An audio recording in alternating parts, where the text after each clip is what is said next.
Go to the intro. It's not much to really go to the intro. Nothing witty to say.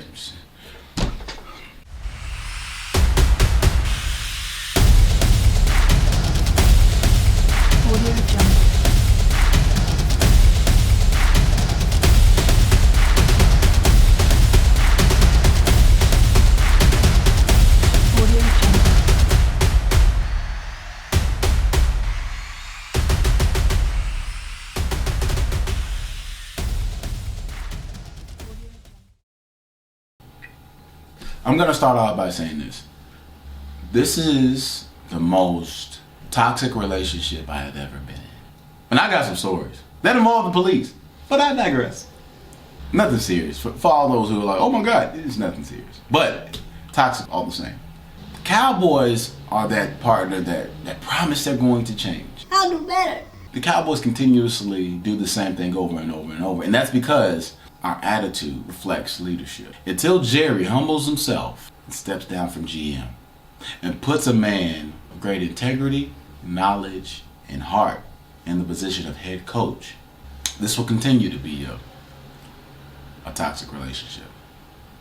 So today the Cowboys played the Green Bay Packers and Cowboys lost. Not only did they lose in horrible fashion. For those of you who don't know, I'm on social media. I should have done this and posted this online, but I didn't. My Facebook status had the keys of the game today. So what I'm going to do is I'm going to read the keys of the game. Cowboys keys of the game. First, establish the run. Second, hit CD and Ferguson early. 3, spread the ball around. Defensively, stop the run early. And then next, put pressure on Love and make him uncomfortable. Let's go. Now, out of all those things that I just gave you guys, how many did we do? We were terrible in all facets of the game today. To be honest, we got killed today. Beat us like we owed the money. My wife said, you know what? I hate playing Green Bay Packers. I said, no, we should be okay today. We got talent. We should be all right. But, you know, that was my emotion speaking because I'm speaking as a fan that thinks that our players and coaches and everything want to win. Offensively, we had 0 points, 0 yards, and 1 interception in the first quarter. How do you win a game like that? Everybody out there, I want you to understand, people think that I'm a Dak hater. People think that I just hate Dak. Like I just knew him in high school and I just, man, this light-skinned mother. Every time he comes around, I can't stand him. It's about what Dak lacks. He doesn't have elite ability, but we're paying him as such and we're talking about him as such. And people hold him in high regard and they're like, oh, he's this and he's that, but he's not. Elite quarterbacks go through their progressions. Elite quarterbacks have great footwork. Elite quarterbacks make the right passes at the right time. Elite quarterbacks hit the right man who's hot. They don't go through the motions and wait for people to tell them to breathe. First quarter, we did not establish the run. We ran a couple of times, and then when we did establish the run, we kept running. We ran the same play 3 times straight. We weren't connecting with CD early, and we didn't go to Ferguson at all. We just kept forcing to CD. Early on, if you've been watching me this whole season, you know that I said stop forcing the ball to CD. People don't understand why I keep saying stop forcing the ball to CD because if we continue to force balls to CD during the season, all defense have to do is key in on that one player, take him out the game, so when it comes time for playoffs, our offense is stagnant and we have no chemistry with other receivers, which is exactly what happened. I said Dak is going to get us in trouble because he's always going to CD. And Dak is trash for getting $40 million a year, and for them to even think about getting an extension is utter madness. It's insanity. It's insanity. I want to understand you guys who are just Dak heads. I just don't understand. McCarthy was horrible today. Horrible. I think I get sick of hearing things come from the media professionals who don't know jack about the game. I said when we hired Mike McCarthy, that was a bad choice. He's not the guy. He's a surfer. He rode the Aaron Rodgers wave, and then he's the one that gets credit for a Super Bowl? Well, look at her record. I don't know. I'm not. Don't give me that. Don't give me that because the records, to be honest, the only thing that works with records is the seeding and home field advantage. But at the end of the day, you have to face the big dogs in the playoffs. We face people in the play. They were the 7th seed, and we just crumbled. We got folded. And I don't believe that Dan Quinn was all the way in there. I don't believe he was there mentally. Because this is the Atlanta Falcons leading at halftime 28-3 against the Patriots, Dan Quinn, that I saw today. We'll go back to it. Okay, when we did hit Ferguson, He was killing it. Then he didn't see a ball again. He kept going back to CD. CD. Then we threw to Gallup. Gallup was making plays. Should we keep feeding him? Nope. Let's not keep feeding him. Let's go back to CD because CD is how we're going to win. Hendershot didn't get any targets. Schoolmaker, whatever his name is, 86, got 1 target at the end of the game. CeeDee Lamb got 18 targets today. Michael Gallup had 6 for 103 yards. 6 targets, 6 catches. You know what? If you spread the ball around, maybe other people do that and our offense looks great. Whatever. They got to tell you to do that. That's right. I forgot. Our defense looked horrible today. Absolutely. We couldn't stop the run. We may need to get a middle linebacker next year. We may need to get that. That may be something that we could use in our defensive scheme. That could very well be something we need.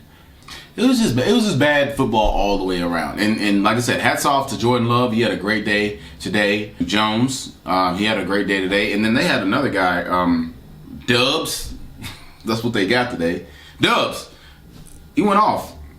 I don't even know who this guy is, from Nevada. He's never had 100 yards receiving in a game. Well, today he did. 151. 1 touchdown. If you're having a bad day, if you're having a bad season, if you're having a bad streak, play the Cowboys. Because guess what? We won't make adjustments because we don't have the personnel at the front leading us to make sure that that doesn't happen. It's not about what you do in the season. We're undefeated at home. It doesn't mean jack shit when you play against other grown men who are trying to get that championship, who are trying to get paid, trying to make sure that they advance. The only time that I would have any type of confidence in the Cowboys is if we hire Bill Belichick or Mike Tomlin. And I know we won't do either one of them. Or Jim Harbaugh, which I know we will not do. Because all of them are real men. They're going to speak up. They want to win. They're not going to just be yes men like the coaches we've had in the past. Mike McCarthy didn't even look like he was shook today. He was just like, oh man, we had a good run. What's for dinner?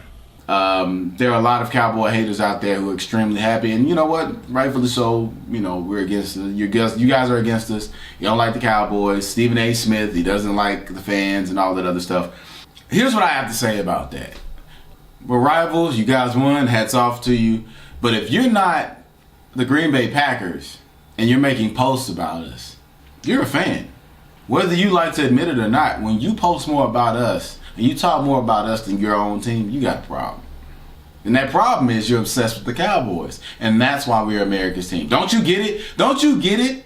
Don't you understand? The more you focus on us, the more we'll be in the media. The more we're going to be the game of the week. The more we're going to be called America's team. That's why. Because you guys focus on us. And you comment on us. Stephen A. Smith has to laugh after every loss. And that's perfectly fine. But you're making posts about it. Aren't you from New York? Why are you talking about us?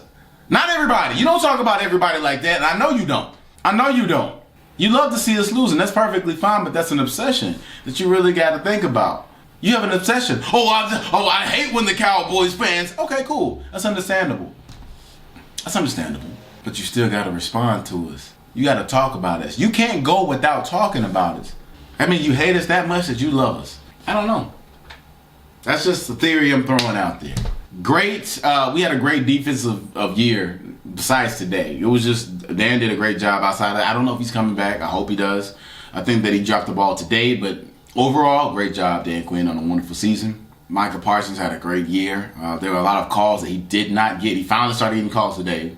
Didn't help, but he finally got calls today. But he had 14 sacks, even being double teamed, triple teamed, held, not getting called. So hats off to you. Amazing. Deron Bland had an amazing season. Led the league in interceptions and broke an NFL record in pick sixes. Thank you, Deron Bland. Gilly had a good season. CD had a phenomenal season. This is why it's hard for me to give props to Dak. On paper today, you're going to see that he had 400 yards. And that's in 3 quarters. But the problem is you don't look at the factors of why that's happening. They already had a backup in by the 4th quarter. They had their backup in, a rookie. It's not a good feeling. It's not a good feeling. When you've called things for so long and you know if we just do this, we will be okay. And we just refuse to go from it. We just deter from it. We got into this game and we started doing things that we haven't done all season. Why? I don't know if Dan Quinn's going to be back next year. I hope you are. I hope that Mike McCarthy is fired. I'm not saying I hope you never get another coaching job, just never one in Texas. I don't want to see you in Texas at all. Just like Keelan Moore, I don't want to see you in Texas at all. Dak, we were talking about giving you an extension. We, when I say we, I mean the organization. Don't know why. Just is what it is. I hope that they cut you. I hope they cut you. I personally have more faith than a lot of other quarterbacks. There are too many other quarterbacks that I feel like we can do something with. I hope we get a good running back next year. I don't know if we're going to keep Pollard. I hope we get another power back that could have helped us in the past, but we didn't make choices that could have helped us in the playoffs. It would have been nice to have Derrick Henry. Try to go after him. It would have been nice to even if go after Leonard Fournette. It would have been nice. But it just didn't work out that way. So am I surprised? No. Disappointed? Of course. Of course. I always expect us to have the integrity to want to win. The will to win. But is it a shock? Not really. Because we are who I thought we were. The coaches are who we thought they were. The quarterback is who we thought he was. Well, we'll see you next year. It was a great run, Cowboy Nation. It was a great run. Great run. Until we get a new quarterback, until we get a new head coach, man, ain't nothing gonna change. Same old, same old. Same old song. Same old song. For those who are still on the channel, I'll continue to give you updates about the playoffs. I was hoping to give you the keys of the game for next week, but clearly that's not going to happen. So the next time you see me talk about the Cowboys will be during the combine and pre-draft. I'll give my breakdowns of who I think that could add value to us next year, who I believe has the most potential to do something next year and make an immediate impact because we have a good team. I appreciate everybody who tuned in. I will continue to give you guys sports updates up and through the Super Bowl. Thank every single one of you for tuning in. Peace out. Man, I hate them. Man, I hate them. Hate everything about them.